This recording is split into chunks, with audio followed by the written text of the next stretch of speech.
Welcome back. There are still a few people who are out and about. Captain Kirk, I am not. There we go. So, starting the second half with some information that's called inflationary language. We all know what inflation is. Inflation means that prices go up. Every number you see gets higher, except the numbers in language. Victor Borge, who was a concert pianist and highly praised Canadian of the last century, introduced the idea of inflationary language so that the way we speak can keep up with rising costs. He notes that there are hidden numbers in everyday words. Words like everyone, forest, appreciate, tentative.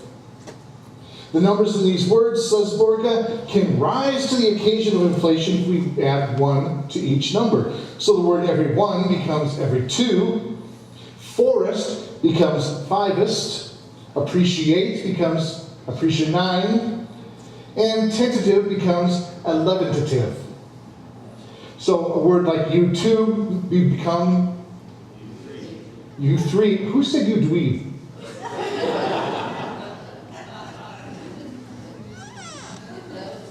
A sentence like, I ate my tenderloin with my fork becomes, I gnawed my 11-loin with my fike. Tennis anyone becomes 11 any two, and so on and so forth. I have a little composition that I'd like to read to you so that you can hear inflationary language in use in everyday English. It's called The Temperature's Rising. Twice upon a time, in the Canadian sound of Saskatchewan, there lived a young man named Bob. He was a third lieutenant in the Canadian Air Forces. Bob had been fond of Anna, his 1.5 sister, ever since he saw her for the very second time. They were proud that 2 of their 5 fathers had been among the creators of the Canadian Constitution. They were dining together on a terrace. The table was nicely decorated with Anna's favorite flowers. 3 lips. Anna, Bob said as he took a bite of his marinated herring, you look tutorful 3 night. You've never looked so lovely before, but, he continued, you have the 3 saddest eyes I've ever seen. They had been talking about Anna's Assatin husband from California, from whom she was separated. While on the radio, an Irish 11er sang T, 5-3, and 5-3, 5T. Bob approved of Anna's separation because her husband was a big fan of the Jackson 6, whom he thought were awful. It was midnight. A clock in the distance struck 13 when suddenly, there in the moonlight stood Anna's husband, Don 2. There we go. Okay. Who was clearly intoxicated. Anna, he said, 5 give me. You have to my heart. You are my 2 and only. Bob jumped to his feet, yelling, get out of here, you 3-faced triple-crosser. You can't 3-time my sister and get away with it. Anna will be much better off when she 87s you. Bob wasn't aware that his actions were putting him in one corner of a love square. Anna understood this, so she warned, be careful, Bob. He's an officer in the Air Forces. I know he's 2, Bob answered, but I'm 2-3. Let me at him. I'll give him, 5? Don, Bob said, if I've told you twice, I've told you 1,001 times to treat my sister well. Don, too, backed down. You're right, he said as he wiped his 5 head. You win. And he started to leave.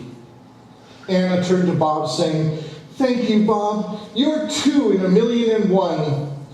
Bob shook his head. He looks tough, but my intuition tells me he's really be 10. When Don, too, was 1.5 way through the revolving door, he decided, maybe I'll take that transfer to 11C and be double again. Or maybe I'll become a spy and lead a triple life. 3 to Lou, Anna. 3 to Lou. That was inflationary language. Thank you.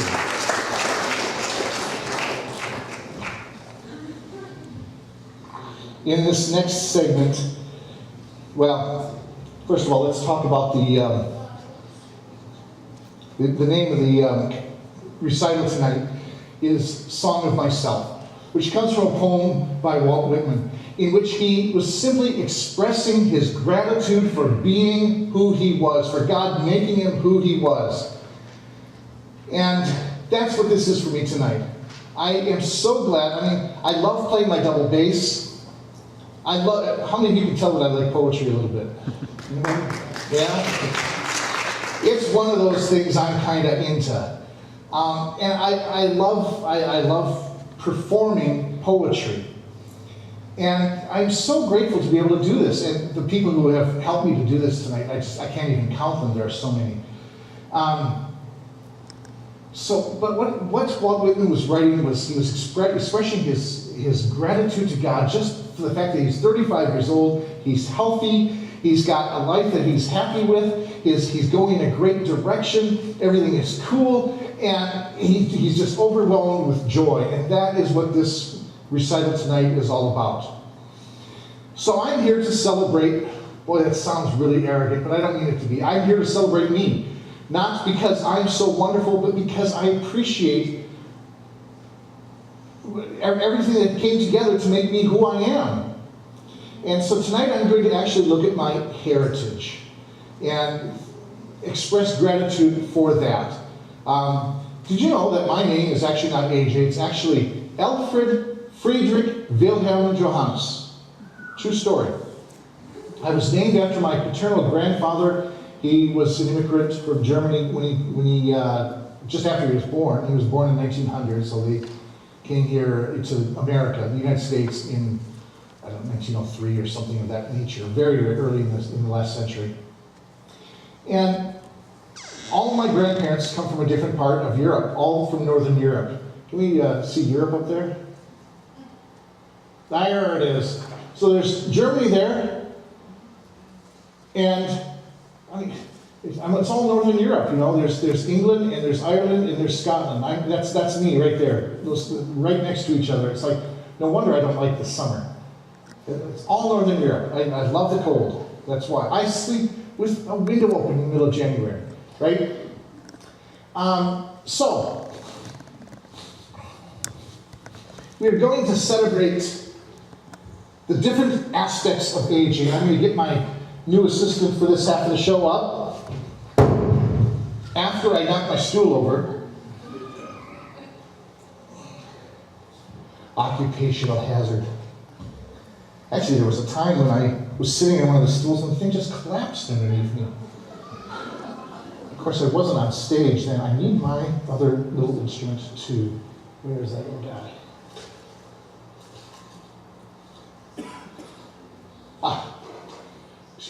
Right there. So, celebrating different. Boy, I'm just not having a good time here. There we are. Let's start with Scotland then.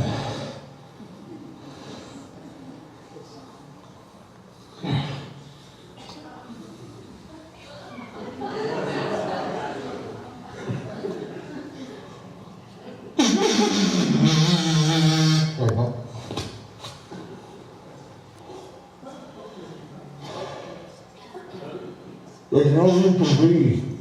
There's no room to breathe in this song, so I have to make sure I have lots of oxygen.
Thank God I don't smoke. Oh, yes. You know what this is? That's Santa Claus when he was 20.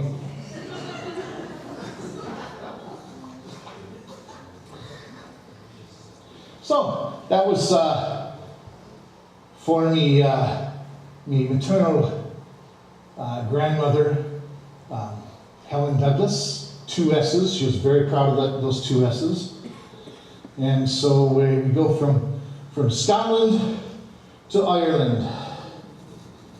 Now, I was going to be playing my bass with this, but the arrangement that I did for it didn't quite work the way I had it. I was going to redesign it, but it just was too close to the show to actually do the redesign it. So I'll do this a cappella. Very scary. Okay. So this is for the Irish side. This is called the sick note, Paddy's sick note. Dear sir, I write this note to you to tell you of me plight. But at the time of writing, I am not a pretty sight. Me body is all black and blue, me face a ghastly grey. But I write this note to say why Paddy's not at work today. While working on the 14th floor, some bricks I had to clear, and to throw them down from such a height was not a good idea. The foreman wasn't very pleased, and being an awkward clod, he said I'd have to cart them down the ladders in me hod. Well, clearing all those bricks by hand, it was so very slow. So I hoisted up a barrel and secured a rope below. But in me haste to do the job, I was too blind to see that a barrel full of building bricks was heavier than me.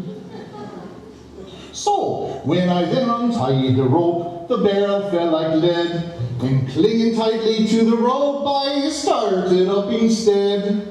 When I shot up like a rocket till, to my dismay I found that halfway up I met the ruddy barrel heading down.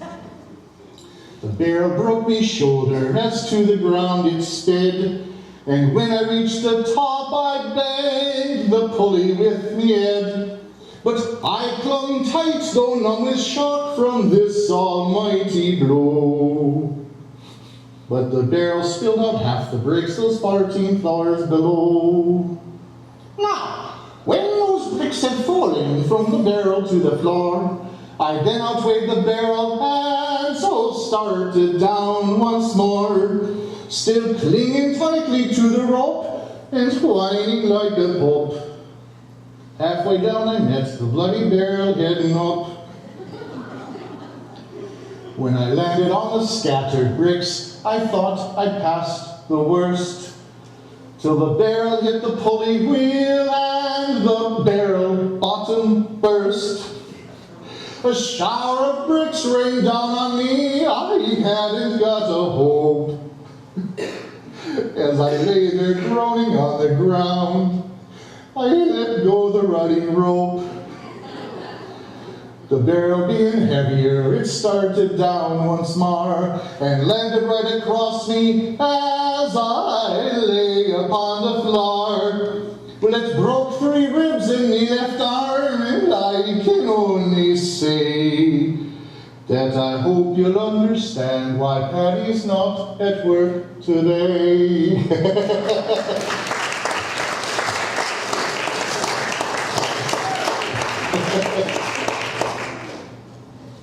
I have to set my bass down for this. My maternal grandfather, English, and I thought, well, I'm not going to do a song. I'm a literature teacher. I teach English literature. I'm going to find a British poem to do to represent the Brits. And so I pondered and I thought, well, Gunga Din might be a good one to do, but it's a long poem. I've already got 2 long poems on the program for tonight, so I thought I'd look for a short one. And found one that I kind of was interested in doing. It's called the Georges, and it's about a succession of 4 kings starting in 1714. 4 kings all named George. And it goes like this. George the First was always reckoned vile, but viler George the Second. And what mortal ever heard any good of George the Third? When from the earth the fourth descended, God be praised, the Georges ended. But I decided not to do that one. That's it. So, what I'm going to do instead, Jabberwocky.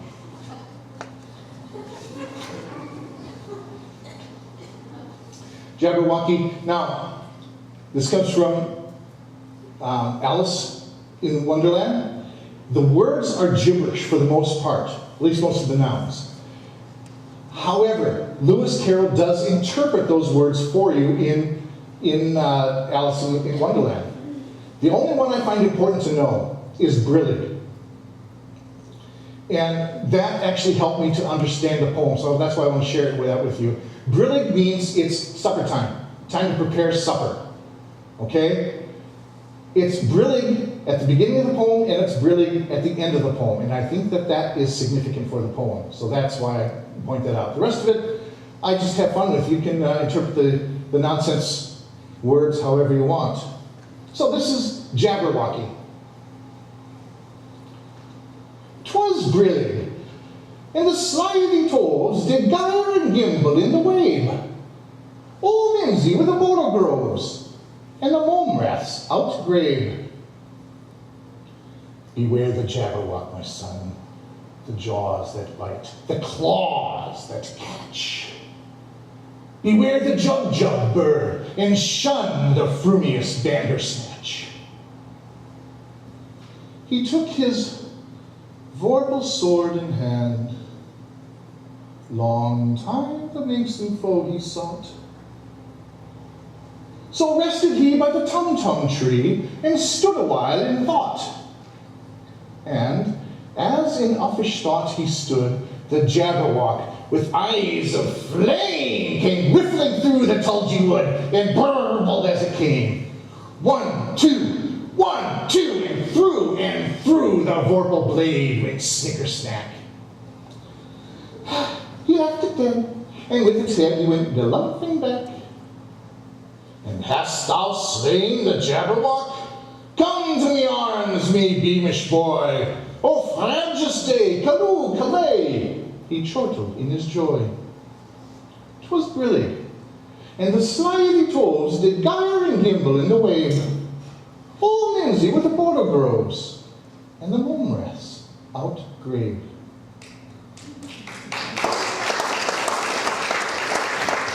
Thank you. And that's English.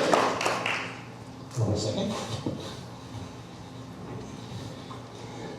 And Cassidy, whose name I've been mispronouncing the whole evening, is going to join us again. It's Cassidy, not Candace. And so I was just testing her to make sure she knew who she was. She didn't. So, choosing a song. Thank you very much. This is Gabby, by the way. I didn't introduce her. Gabby was my assistant for this half, helping me to make sure I got the right hat. Thank you.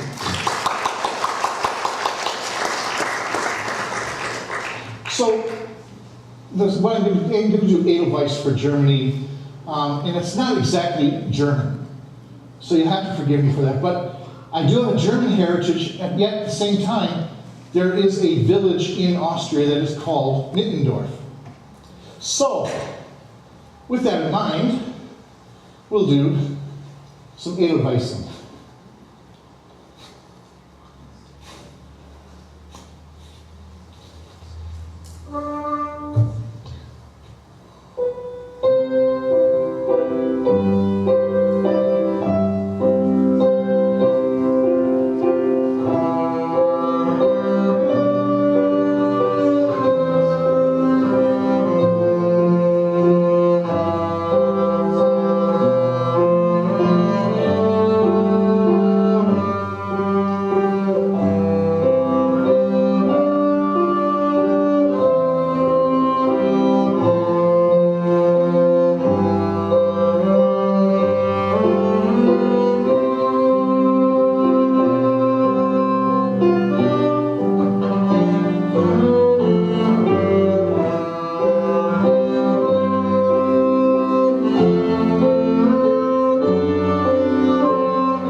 I know, I'm the only one who's getting hot in here, am I right?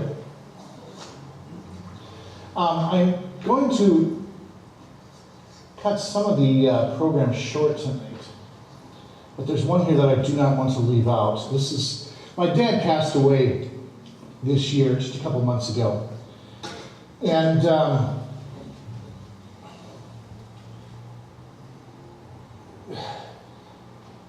we had one really, really good memory, my dad and my brother and I together.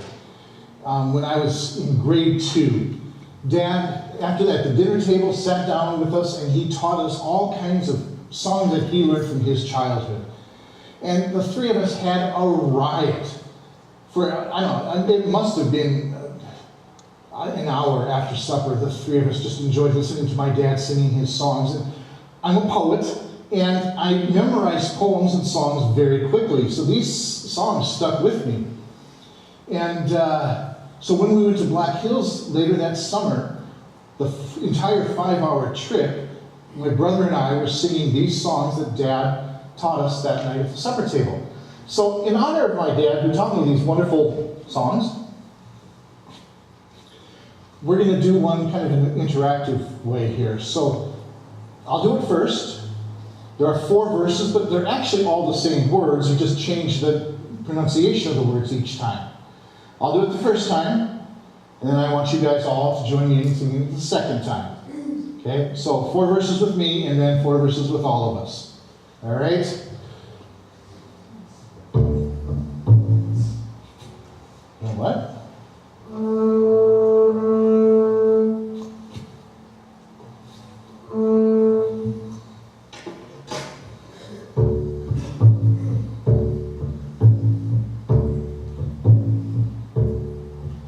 The poor old slave has gone to rest. We know that he is free. His bones they lie, disturb them not, way down in Tennessee. Now you take those long notes in each measure and you say them twice. You just repeat them. It sounds like this. The poor old slave has gone to rest. We know that he is free. His bones they lie, disturb them not, way down in Tennessee.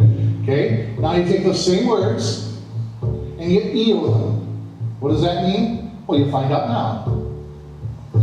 The poor old slave has gone to rest. We know that he is free. His bones they lie, disturb them not, way down in Tennessee. Take those same words one more time, and you iggity them. What does that mean? Well, the piggity poor old slickety slave has gone to rest. We niggity know that he is free. The his biggity bones they liggity lie, disturb them not, way diggity down in Diggity, Tennessee. So now we're all going to do that together. I'll remind you what to do before each verse. Just do your best. If I can do it, anybody can do it. So first time is just plain. Here we go. The poor old slave has gone to rest. We know that he is free.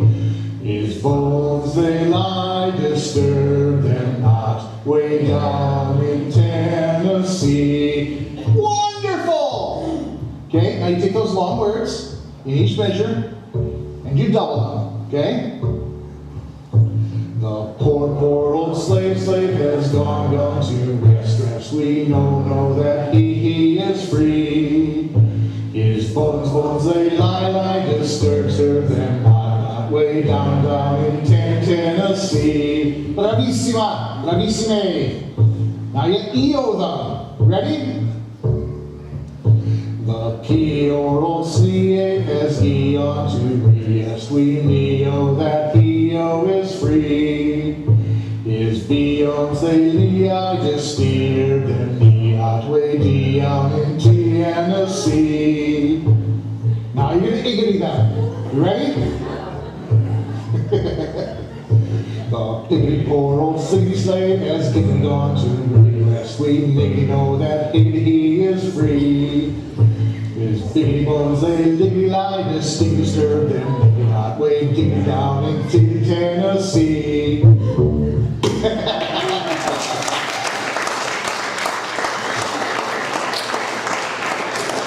That there's for my daddy. This one here, this one is for some very dear friends of mine. If you are familiar with the Beverly Hillbillies, you might appreciate a little bit more. How many of you know the Beverly Hillbillies? Okay, the rest of y'all are weird. It's about right, yes.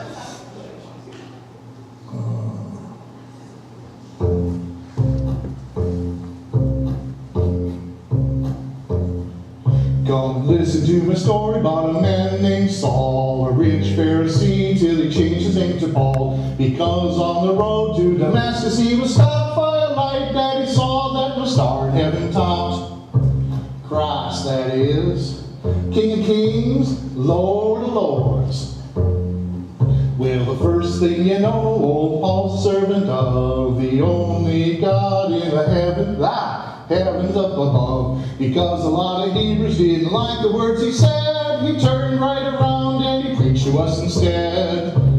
Gentiles, that is, uncircumcised idolaters.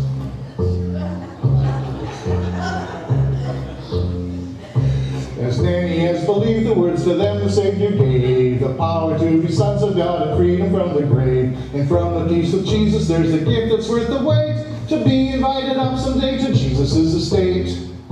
Heaven, that is, hallowed ground. Take your shoes off. Well, now it's time to say goodbye to Satan and his kin, but he would like to thank some folks for not believing in the good news of the Savior, for now through eternity they get a heaping helping of his hospitality. Hellfire, that is, fry a spell, burn your sins off. You're all well done now. You hear?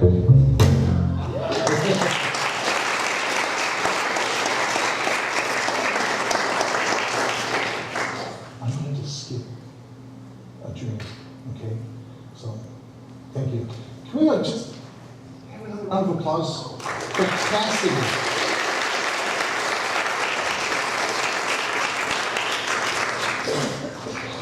So, but she's going to play something here while I depart the stage for a few. It is called, well, it has a couple names actually. A children's piece of the action. That's one name for it. It is the only piece of music that I have ever really written originally all the way through. And it's a theme and variation, which means you'll hear the melody, I think in this case 5 different times, but each time it's developed a little bit more than the time before. And when I do a theme and variation, what I like to do is get complicateder and complicateder until it's as complicateder as I can get, and then at the end, I like to simplify it as much as possible. And in this case, the final version, the final variation is actually more simple than the actual melody that began it. This is a college project, but in another way, it's actually a world premiere, because I lost the original music, so I had to rewrite it.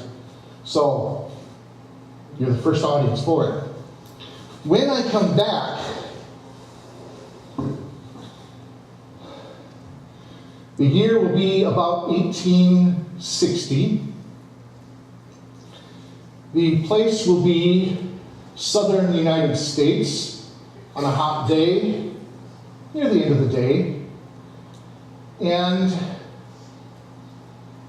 I will be in character as a slave from one of the plantations.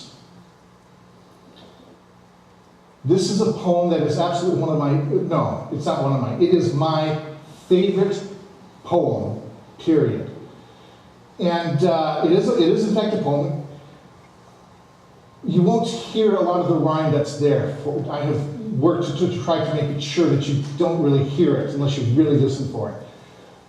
Now, this poem is important because the poet who wrote, his name is Paul Laurence Dunbar. He is actually falling away from popularity in literary classes, which is so sad because, and this is the important thing, without his work, we have very little, almost no information as to what the slaves did in their downtime.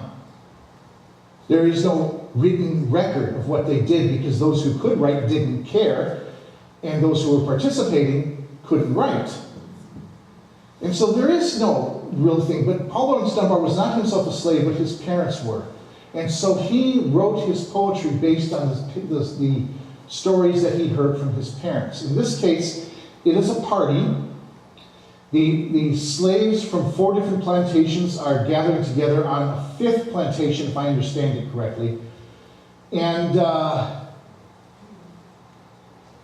these people are living in, I don't want to underplay it. Slavery is always wrong. It's hideous. It is a terrible thing. It is a crime that should absolutely be done away with instantly. So I'm not excusing it, but these people knew how to party.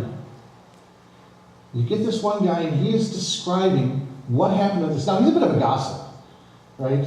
I mean, no, he's not a bit of a gossip. He's an extraordinary gossip. But he has fun. And he wants to tell people about this wonderful party that they had. And it's a party I would love to have attended. So I will turn the stage over to Cassidy. And I will be back. No, technically I won't be back. Somebody else will be back. Yeah.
Did a great big party down to Tom's the other night. Was I there? You bet. I never in my life seen such a sight. All the folks from 4 plantations was invited. And they come. They come trooping, thick as chillin' when they hears the fife and drum. Everybody dressed their finest. Yes, sure enough, and get away. Ain't seen such fancy dressing since last working eating day. Gals all dressed in silks and satins, not a wrinkle nor a crease. Eyes are batting, teeth are shining, hair brushed back as sleek as grease. Skirts all tucked and puffed and ruffled, every blessed seam and stitch. If you'd seen them with their misters, couldn't have swear to which was which. Men, all dressed up in Prince Alberts. Swallowtails will take your breath. I can't tell you nothing about it. You ought to have seen it for yourself. Who was there? Now, who you asking? How you expect I gonna know? Must think I stood and counted everybody at the door. Old man Bubba's houseboy Isaac brung that gal Melindy Jane. Woo-hoo! Her a hanging to his elbow, him a strutting with a cane. Ma, but Harvey Jones was jealous. Seemed to stick him like a thorn. But he laughed with Vita Carter, trying hard to not let on. A person would have noticed from the direction of his look that he was watching every step that Ike and Lindy took. Ike, he found a chair and asked her, "Won't you sit down?" with a smile. She answered up a bowing, "Oh, I reckon 'tain't worthwhile." That was just for style, I reckon, because she sat down just the same. And she stayed there till he come to fetch her for to join some sort of game. Then I hears her saying, proper, as she used to go away, "Oh, you really must excuse me, for I hardly cares to play." But I seen her in the middle with the others on the floor, and there wasn't any one of them playing anymore. Coming down the floor, a bowing and a swaying and a swinging, putting on her high-tone manners all the time as she was singing. "Oh, swing Johnny up and down, swing him all around, swing Johnny up and down, swing him all around, swing Johnny up and down, swing him all around, there you are, my darling."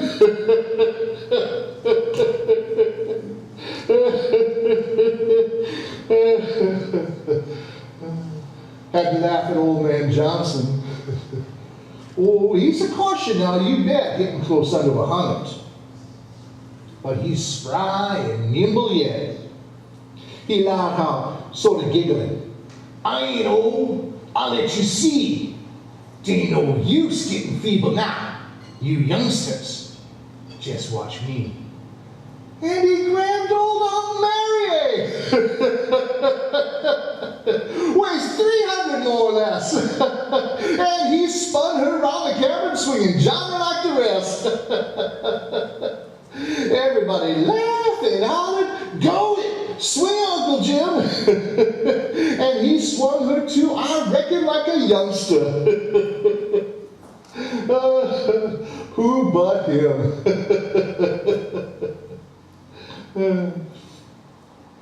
That was better than young Scott Thomas trying to be so awful smart. You know when it gets to singing and they get to that there part, "In some lady's new brick house, in some lady's garden, if you don't let me out, I will jump out, so fare you well, my darling." Then they's got to make a circle around you, you've got to break the line. Well, that darky got so anxious, like to bust yourself for trying. Kept to give one great big jump. Broke the line. And then himself head falls to the fireplace. Right plumb.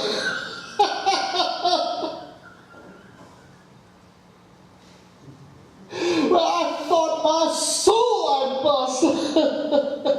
I tried to keep from laughing, but it seemed like die I must.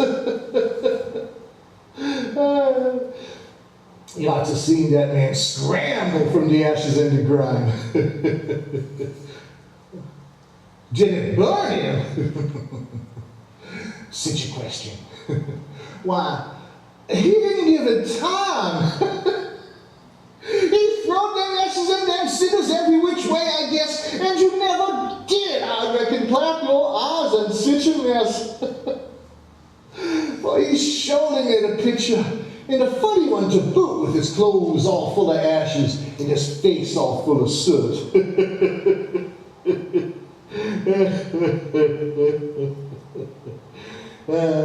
Well, he'd like to stop the party.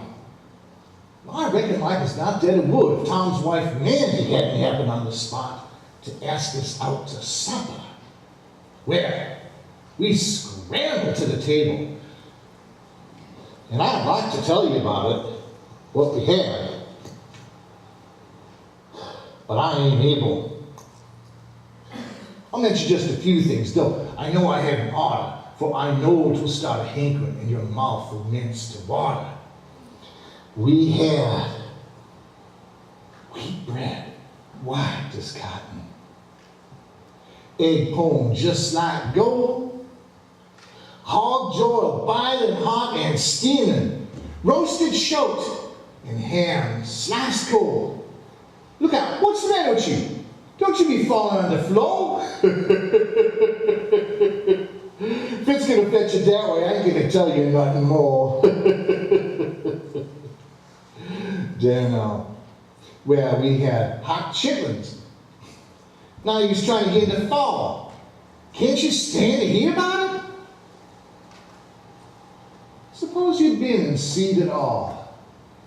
See them great big sweet potatoes lying by the parson's side. Seen that coon and all its gravy. Reckon then you'd up and die. Mandy loud, y'all must excuse me. There wasn't much upon my shelves, but I've done my best to suit you, so sit down and help yourselves.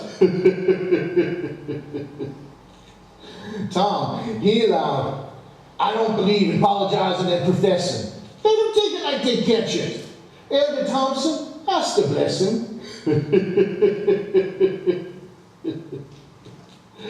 Wish you could have seen that gutter preacher clear his throat and bow his head, one eye shut and one eye open. This here's every word he said. Lord, look down in tender mercy on such generous hearts as these. Make us truly thankful. Amen. Pass that possum, if you please.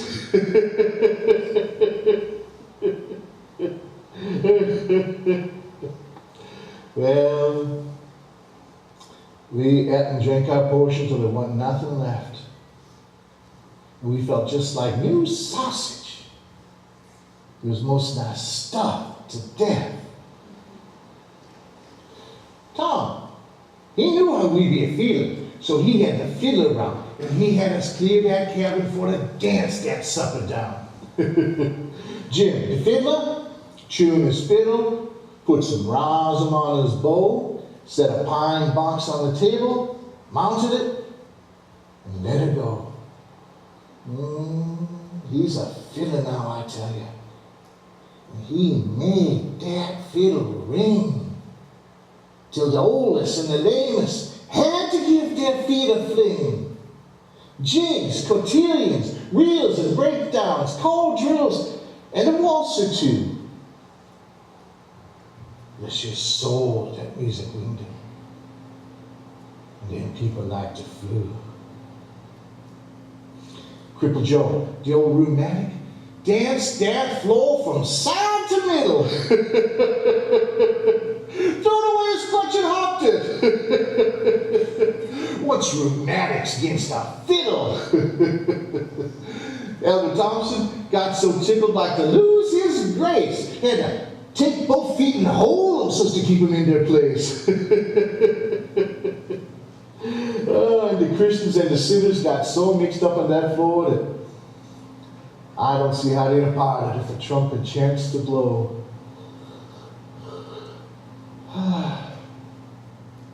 Well, we danced that way, capered in a most ridiculous way, till the roosters in the barnyard cleared their throats and crowed for day.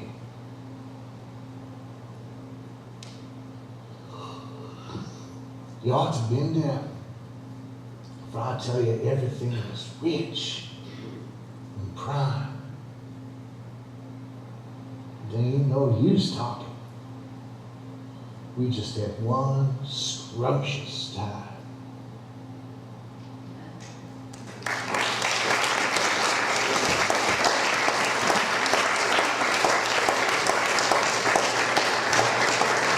Thank you.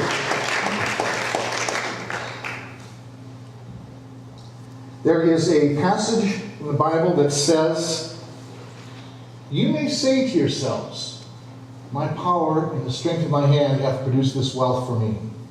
But remember the Lord your God, for it is He who gives you the power to create wealth." There's another one that says, "Unless the Lord builds a house, the builders labor in vain." I am here tonight to express gratitude in a profound way to the people and friends I have. This is a birthday party, and we are gathered here for a birthday party. And what's one of the most fun things about a birthday party? It's watching somebody else open up the presents. Is it not? Isn't that one part of the great things? You want to wait until that's my present there that he's opening. Is he going to like, G.I. Joe with a Kung Fu grip or something like that, right? Do they have that anymore? G.I. Joe? I don't know. Anyway. That's part of the fun about being at a birthday party. And so here I am tonight. I'm opening my gifts. I'm opening my gifts to play my bass, of loving poetry, of loving to perform and recite poetry in a dramatic fashion. And so it just would not be right for me to close the evening without saying thank you to the person who really makes it all possible, person responsible for making it possible. So I'm going to end with one little song. It's the last line. I'll say it twice, but the last line that really brings the emphasis to what I'm saying here.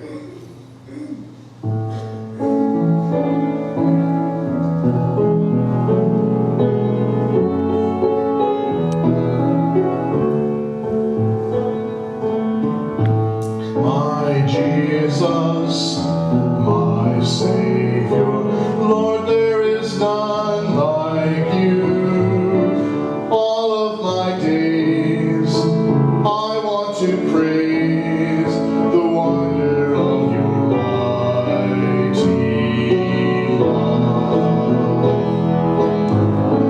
My comfort, my shelter, tower of refuge and strength. Let every breath, all that I am, never cease to worship you. Shout to the Lord, all the earth, let us sing. Majesty, praise to the King. Mountains bow down and the seas will roar at the sound of your name. I sing for joy at the work of your hands.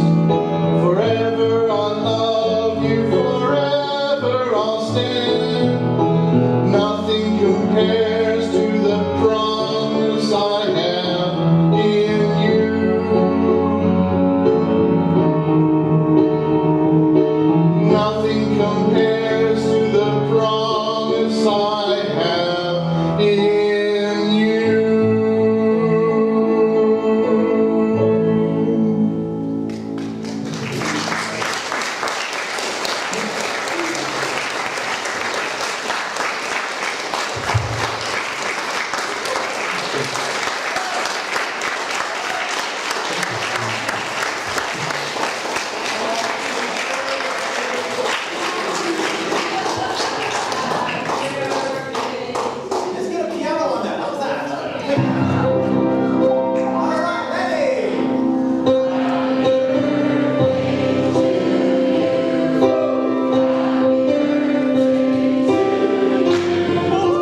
that. Put fire.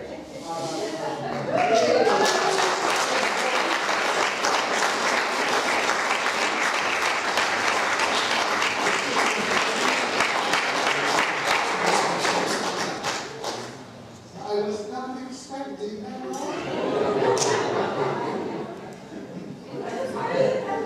What's a birthday party?